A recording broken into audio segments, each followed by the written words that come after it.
ലൂക്കോസ് എഴുതിയ സുവിശേഷം അധ്യായം 23. അനന്തരം അവർ എല്ലാവരും കൂട്ടമേ എഴുന്നേറ്റ് അവനെ പീലാത്തോസിന്റെ അടുക്കൽ കൊണ്ടുപോയി. ഇവൻ ഞങ്ങളുടെ ജാതിയെ മറിച്ചു കളയുകയും താൻ ക്രിസ്തു എന്ന രാജാവാകുന്നു എന്ന് പറഞ്ഞുകൊണ്ട് കൈസർക്ക് കരം കൊടുക്കുന്നത് വിരോധിക്കുകയും ചെയ്യുന്നതായി ഞങ്ങൾ കണ്ടു എന്ന് കുറ്റം ചുമത്തി തുടങ്ങി. പീലാത്തോസ് അവനോട്, നീ യഹൂദന്മാരുടെ രാജാവോ എന്ന് ചോദിച്ചതിന്, ഞാനാകുന്നു എന്ന് അവനോട് ഉത്തരം പറഞ്ഞു. പീലാത്തോസ് മഹാപുരോഹിതന്മാരോടും പുരുഷാരത്തോടും, ഞാൻ ഈ മനുഷ്യനിൽ കുറ്റമൊന്നും കാണുന്നില്ല എന്ന് പറഞ്ഞു. അതിന് അവർ, അവൻ ഗലീലയിൽ തുടങ്ങി യഹൂദിയിലെങ്ങും ഇവിടത്തോളവും പഠിപ്പിച്ച് ജനത്തെ കലഹിപ്പിക്കുന്നു എന്ന് നിഷ്കർഷിച്ചു പറഞ്ഞു. ഇത് കേട്ടിട്ട്, ഈ മനുഷ്യൻ ഗലീലക്കാരനോ എന്ന് പീലാത്തോസ് ചോദിച്ചു. ഹെരോദാവിൻ്റെ അധികാരത്തിൽ ഉൾപ്പെട്ടവനെന്നറിഞ്ഞിട്ട് അന്ന് യെരുശലേമിൽ വന്നു പാർക്കുന്ന ഹെരോദാവിൻ്റെ അടുക്കൽ അവനെ അയച്ചു. ഹെരോദാവ് യേശുവിനെ കണ്ടിട്ട് അത്യന്തം സന്തോഷിച്ചു. അവനെക്കുറിച്ച് കേട്ടിരുന്നതുകൊണ്ട് അവനെ കാണുവാൻ വളരെ കാലമായി ഇച്ഛിച്ചു. അവൻ വല്ല അടയാളവും ചെയ്യുന്നത് കാണാമെന്ന് ആശിച്ചിരുന്നു. ഏറിയോന്ന് ചോദിച്ചിട്ടും അവൻ അവനോട് ഉത്തരമൊന്നും പറഞ്ഞില്ല. മഹാപുരോഹിതന്മാരും ശാസ്ത്രിമാരും കഠിനമായി അവനെ കുറ്റം ചുമത്തിക്കൊണ്ടു നിന്നു.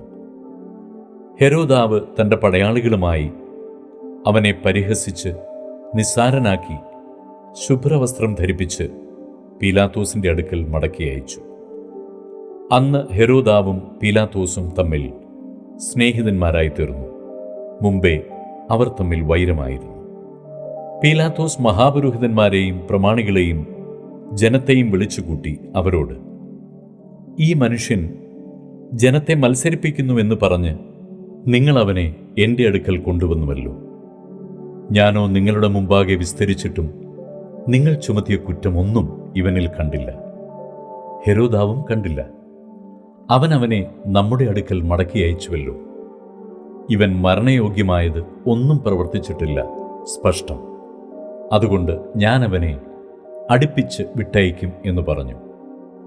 ഇവനെ നീക്കിക്കളക, ബറബ്ബാസിനെ വിട്ടുതരിക എന്ന് എല്ലാവരും കൂടി നിലവിളിച്ചു.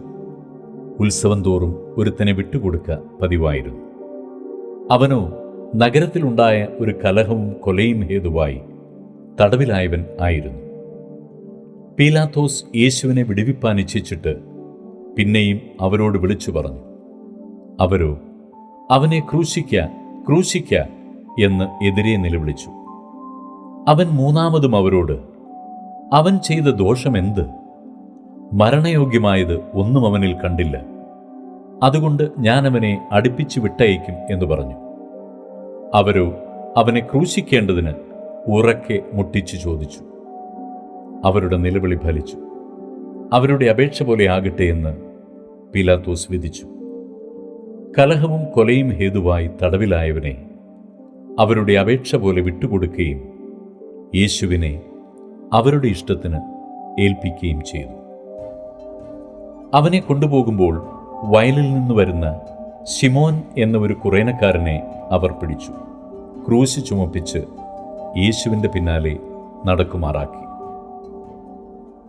ഒരു വലിയ ജനസമൂഹവും അവനെ ചൊല്ലി വിലപിച്ച് മുറയിടുന്ന അനേകം സ്ത്രീകളും അവൻ്റെ പിന്നാലെ ചെന്നു. യേശു തിരിഞ്ഞ് അവരെ നോക്കി, യെരൂശലേം പുത്രിമാരെ, എന്നെ ചൊല്ലിക്കരയണ്ട, നിങ്ങളെയും നിങ്ങളുടെ മക്കളെയും ചൊല്ലിക്കരവിൻ. മച്ചികളും പ്രസവിക്കാത്ത ഉദരങ്ങളും കുടിപ്പിക്കാത്ത മുലകളും ഭാഗ്യമുള്ളവ എന്ന് പറയുന്ന കാലം വരുന്നു. അന്ന് മലകളോട് ഞങ്ങളുടെ മേൽ വീഴുവിനെന്നും കുന്നുകളോട് ഞങ്ങളെ മൂടുവിനെന്നും പറഞ്ഞു തുടങ്ങും. പച്ചമരത്തോട് ഇങ്ങനെ ചെയ്താൽ ഉണങ്ങിയതിന് എന്ത് ഭവിക്കും എന്ന് പറഞ്ഞു. ദുഷ്പ്രവർത്തിക്കാരായ വേറെ രണ്ടുപേരെയും അവനോടുകൂടെ കൊല്ലേണ്ടതിന് കൊണ്ടുപോയി. തലയോടിടം എന്ന സ്ഥലത്ത് എത്തിയപ്പോൾ അവർ അവിടെ അവനെയും ദുഷ്പ്രവർത്തിക്കാരെയും ഒരുത്തനെ വലത്തും ഒരുത്തനെ ഇടത്തുമായി ക്രൂശിച്ചു. എന്നാൽ യേശു, പിതാവേ, ഇവർ ചെയ്യുന്നത് ഇന്നത് എന്നറിയായകൊണ്ട് ഇവരോട് ക്ഷമിക്കണമേ എന്ന് പറഞ്ഞു. അനന്തരം അവർ അവൻ്റെ വസ്ത്രം വിഭാഗിച്ച് ചീട്ടിട്ടു. ജനം നോക്കിക്കൊണ്ടു നിന്നു. ഇവൻ മറ്റുള്ളവരെ രക്ഷിച്ചുവല്ലോ.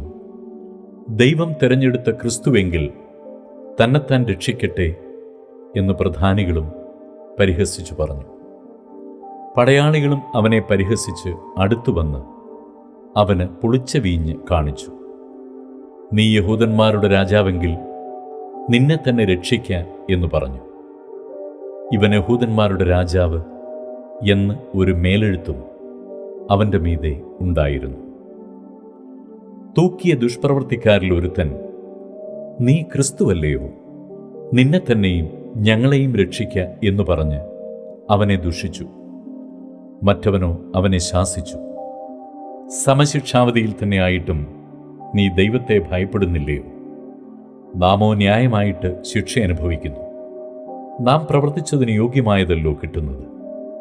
ഇവനോ അരുതാത്തത് ഒന്നും ചെയ്തിട്ടില്ല എന്ന് പറഞ്ഞു. പിന്നെ അവൻ, യേശുവേ, നീ രാജത്വം പ്രാപിച്ചു വരുമ്പോൾ എന്നെ ഓർത്തുകൊള്ളണമേ എന്ന് പറഞ്ഞു. യേശു അവനോട്, ഇന്ന് നീ എന്നോടുകൂടെ പറുദീസയിൽ ഇരിക്കും എന്ന് ഞാൻ സത്യമായി നിന്നോട് പറയുന്നു എന്ന് പറഞ്ഞു. ഏകദേശം 6 മണി നേരമായപ്പോൾ സൂര്യൻ ഇരുണ്ടുപോയിട്ട് 9 മണിവരെ ദേശത്തൊക്കെയും അന്ധകാരമുണ്ടായി. ദൈവമന്ദിരത്തിലെ തിരശീല നടുവേ ചീന്തിപ്പോയി.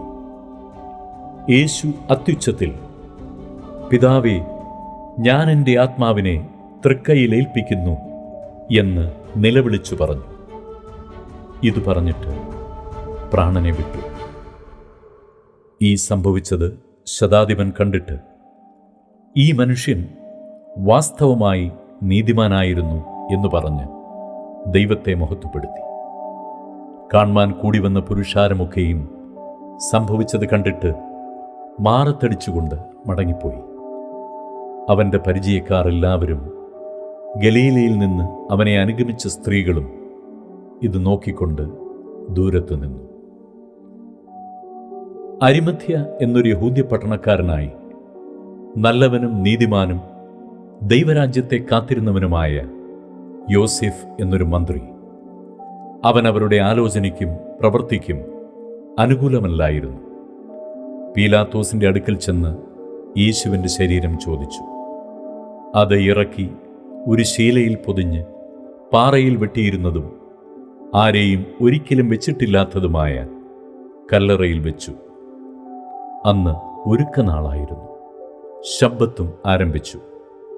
ഗലീലയിൽ നിന്ന് അവനോടുകൂടെ പോന്ന സ്ത്രീകളും പിന്നാലെ ചെന്ന് കല്ലറയും അവൻ്റെ ശരീരം വെച്ച വിധവും കണ്ടിട്ട് മടങ്ങിപ്പോയി. സുഗന്ധവർഗവും പരിമള തൈലവും ഒരുക്കി കൽപ്പനയനുസരിച്ച് ശബ്ബത്തിൽ സ്വസ്ഥമായിരുന്നു.